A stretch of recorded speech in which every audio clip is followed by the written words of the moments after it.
अथ श्रीगणपतिस्तोत्रं जेतुं यस्त्रिपुरं हरेण हरिणा व्याजाद्बलिं बध्नता स्रष्टुं वारि भवोद्भवेन भुवनं शोषेण धर्तुं धरां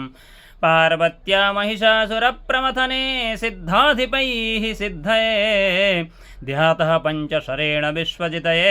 पायाच्च नागाननः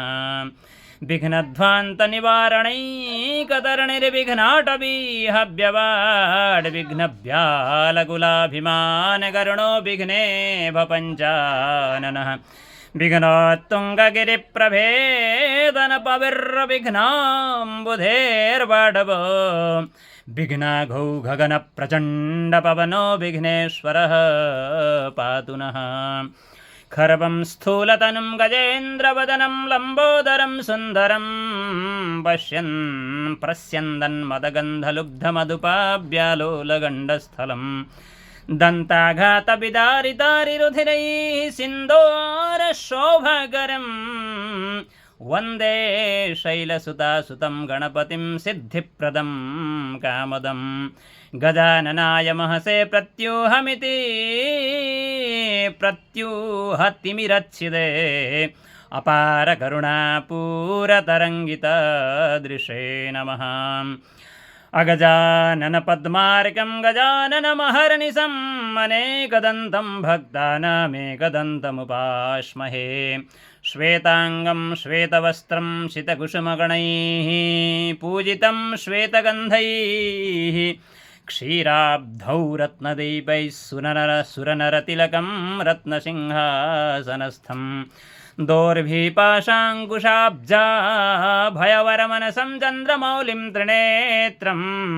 ध्यायेच्छान्त्यर्धमेशं गणपतिममलं श्रीसमेतं प्रसन्नम् आवाहयेतं गणराजदेवं रक्तोत्पलाभासमशेषवन्द्यं विघ्नान्तकं विघ्नहरं गणेशं भजामि रौद्रं सहितं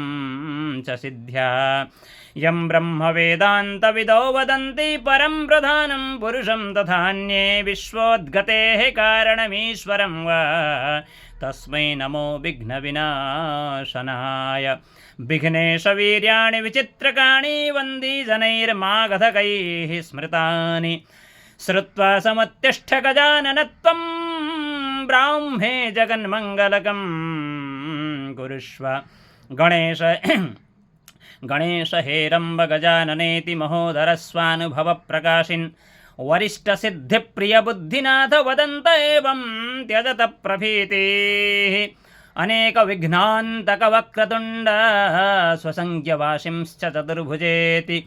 कवीशदेवान्तकनाशकारिन् वदन्त एवं त्यजत प्रभीतिः अनन्तचिद्रूपमयं गणेशं ह्यवेदभेदादिविहीनमाद्यं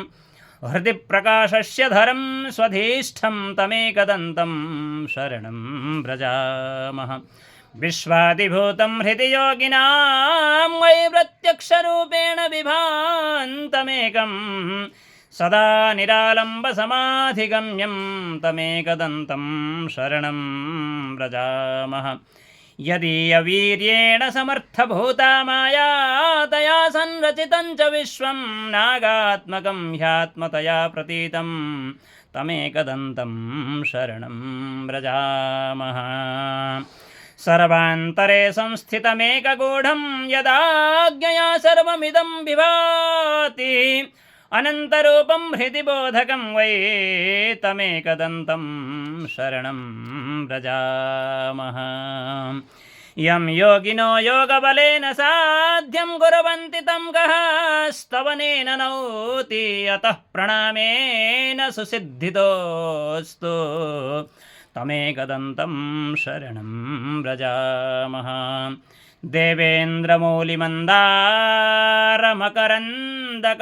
देवेन्द्रमौलिमन्दारमकरन्दकणारुणाः विघ्नान् हरन्तु हेरम्बचरणाम्बुजरेणवः एकदन्तं महाकायं लम्बोदरगजाननं विघ्ननाशकरं देवं हेरम्बं प्रणमाम्यहम् यदक्षरं पदभ्रष्टं मात्राहीनं च यद् भवेत् तत्सर्वं क्षम्यतां देव प्रसीद गणनायक प्रसीद विघ्ननाशक प्रसीद श्री वरदेश्वर। संपूर्ण वरदानों को देने वाले इस गणपति स्तोत्र के पाठ करने से अथवा पाठ के सुनने से हमारे संपूर्ण विघ्न दूर होकर के हमें मनोवांछित वरदान प्राप्त कराते हैं। इसलिए बोलिए गणपति भगवान की जय, गणेश महाप्रभु परमात्मा की जय।